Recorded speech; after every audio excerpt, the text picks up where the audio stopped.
Hey everybody, this video here is for anybody wanting to set up their grow bed in an urban environment.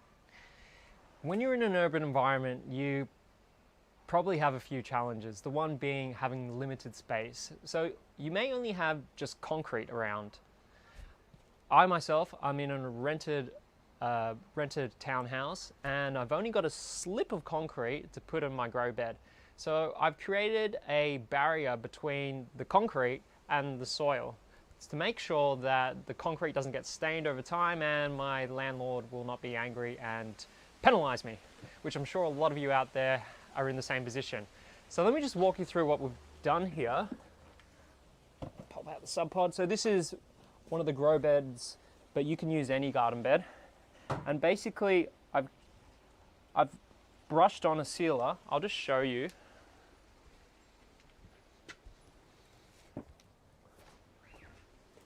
I've used a water-based sealer and I've brushed that on as the first layer. And the idea behind this is it creates a thin barrier between any soil, any water and the concrete. So it's a lot easier to clean over time. The next barrier created is this little rubber mat. And I've cut this to the size of the grow bed. And again, yeah, that just make sure that there's a barrier and no water's going to seep underneath. This is actually a really good option if you've got deckings and you want to make sure that there isn't any, there's no water seeping through. But I'm just being a bit precautious in concrete settings. If you're on a concrete, you probably don't need to go the extra distance and use a rubber matting, but feel free to if you're concerned that your landlord might penalize you. The next one is the Geofabric cloth. And the Geofabric cloth is great. It's designed to hold the soil in place, but also to allow water and air to come through. These three layers are going to make sure that I can pop in the Subpod and the soil, and then over the years when I have to move from this place eventually, then I can dismantle it all and just power hose it if I need to and make sure there's no stains there. So that's what you're going to need if you're setting up a setting up Subpod or a garden bed on concrete. However, if anybody has any questions at this point, just jump in because I'm sort of racing through it. But the next part of this video is if you're in an urban environment, you may not have great access to quality soil, and it can be hard picking good soil. You go to a landscape company or probably to like a hardware store like Bunnings and you see there's like 20 different bags of soil. Like which one do you get? Well, rule of thumb is that most of the soil in those bags aren't going to be that great to start with.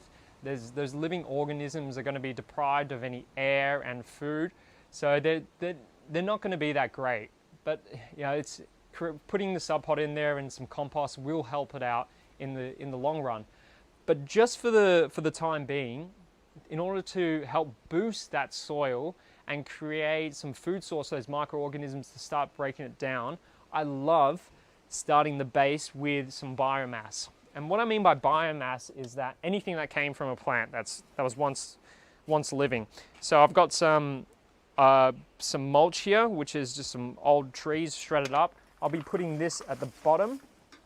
So I'll be putting quite a thick layer of that and a mixture of some banana leaves, but you can use any sort of weeds or any yard trimmings are really good as well. They're high in nitrogen, and again, they're going to start that microbial process. It's going to start happening there. That's going to break down those nutrients and just get everything fired up.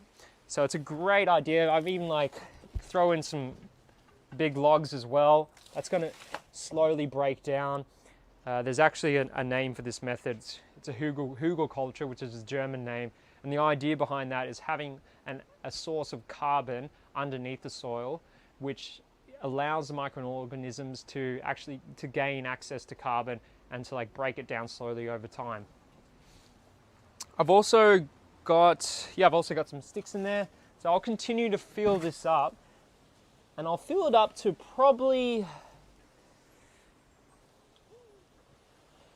about 10 centimeters or so. The garden bed's about 45 centimeters in depth, and annual plants usually have a root depth of 30 centimeters. So anything beyond that is kind of like just extra space. So I'll probably have that first 15 centimeters of some biomass, which the roots aren't really going to tap into probably after 6 months or a year. Some of them might, but the majority of the root system is going to be on the 30 centimeters. So go ahead and we can fill it up with some biomass, and then we can put in the soil, and then we can put in the Subpod. And again, what that's going to do is you're creating your own soil. It's for free basically. You can go around, you can put stuff in there, any greenery, any weeds or anything, and you can start the process. And you can create quality soil while putting in your Subpod, and just start growing really quickly. So I hope this video has been helpful for any of you that are living in an urban environment, and some of the challenges to setting up a garden bed is being on concrete, or you don't have access to good quality soil. These are 2 tips that will be able to just help you guys get through that, because totally understand, I'm in a rental and setting up it can be a bit tricky, but once you've got that going, it's a breeze. And if you do it right and get some really good soil, then the maintenance is just cut in half. The good soil is able to hold nutrients, it's able to hold moisture, and it's a living organism. So if you do that, gardening is a breeze in my books. So I hope you guys like this video, and if you have any questions, just drop them in the comments below. Thank you.